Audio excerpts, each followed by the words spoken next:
Salut tout le monde et bienvenue dans cette toute nouvelle vidéo qui sera ma pile à lire de cet été et vous verrez que du coup je n'ai pas pris des livres spécialement tournés sur les romances, des romans un petit peu plus sympas à lire, fluides et tout, mais je me suis vraiment mis sur mes auteurs préférés, des auteurs que j'ai envie à nouveau de relire parce que c'est vrai qu'avec l'arrivée de la petite déjà je n'ai pas énormément de temps pour lire et je n'ai pas envie que ce soit une contrainte de je veux vider ma palle et je prends des petits romans légers.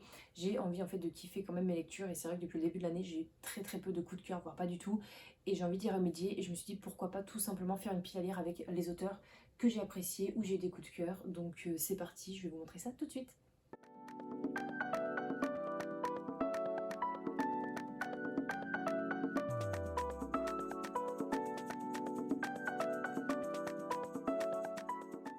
On commence par un de mes auteurs préférés, je vous avais fait une vidéo dessus, il s'agit de Romain Puertolas et je me suis mis du coup Revive l'Empereur, donc c'est un roman qui était dans ma pile à lire d'une challenge aléatoire en fait que j'avais fait 12 livres sur Livre Addict et pour 12 mois et du coup je me suis remis dedans pour me forcer à lire absolument. Là on est sur Napoléon Bonaparte qui revient en fait à la vie au moment des attentats djihadistes en fait à Paris et c'est Napoléon qui a été, comment on dit, cryogénisé.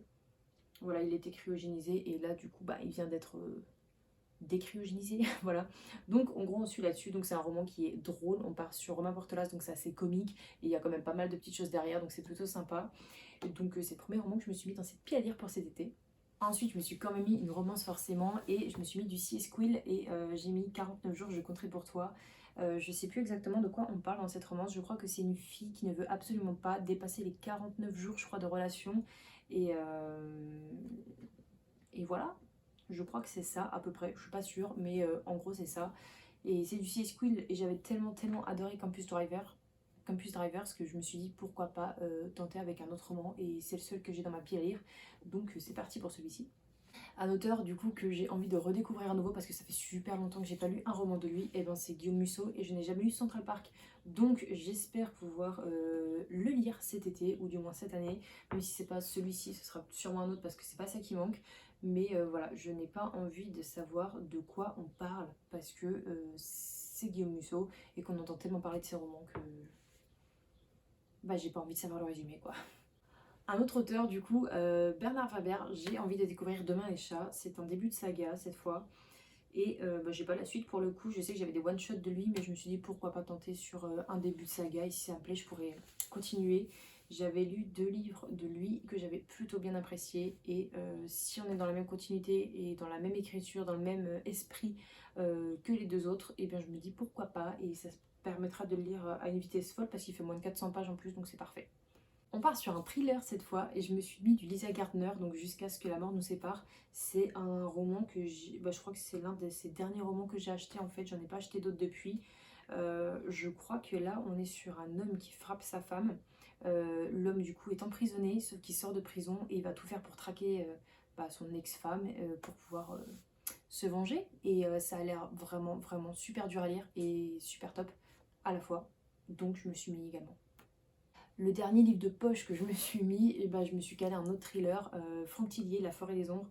Je sais plus du tout et je ne sais pas du tout et je ne veux pas savoir de quoi on parle.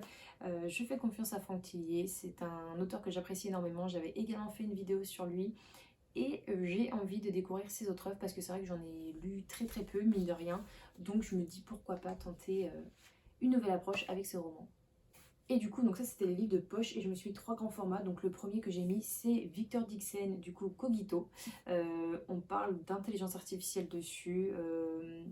Je crois que pour le petit speech on est sur une fille qui veut tout savoir je crois. Et donc du coup on est sur quelque chose où on est dans un monde où c'est possible de tout savoir. Il faut juste être branché je crois. Enfin dès qu'on te branche quelque chose en fait tu as énormément de culture générale qui arrive. Je sais pas quelle est la limite de ce roman, je ne sais plus exactement de quoi on parle. Je sais juste que du coup c'est entre bien, dans le sens où on a envie de tout et on peut tout se faire, tout savoir. Et d'un côté, il y a forcément des limites, mais lesquelles? Réponse à la fin du livre, donc il fait 500 pages et je pense que si c'est aussi fluide que l'écriture d'Amphobos, pourquoi pas. Un roman que j'ai reçu pour mon anniversaire du coup de la part de Solène, donc merci encore à toi. Et bien je me suis mis du coup La légende des quatre, donc le dernier tome de Cassandre O'Donnell, ça me permettra de clôturer la saga. Alors c'est pas une de mes autrices préférées, mais c'est vrai que c'est une saga qui pour l'instant est une très très bonne saga, voire une saga coup de cœur. Donc je sais que ça se lit rapidement parce que c'est en jeunesse, donc je peux que me le mettre dans cette pile à lire. Donc voilà, j'ai hâte de vous parler de cette saga, j'ai hâte de vous clôturer cette saga et j'ai hâte surtout de lire la fin et de lire le dénouement. Donc merci encore à toi Solène et j'espère pouvoir le lire cet été. Et enfin, une autrice que j'ai pas lue depuis super longtemps, et je vous ai également fait une vidéo dessus si jamais ça vous intéresse. Il s'agit de Colleen Hoover, et cette fois-ci je me suis mis jamais plus, donc j'avais 2-3 livres d'elle encore à lire.